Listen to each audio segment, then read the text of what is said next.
recalling memories, photos of you and me.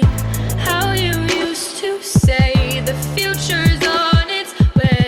Recalling memories, photos of you and me. How you used to say the future's on its way.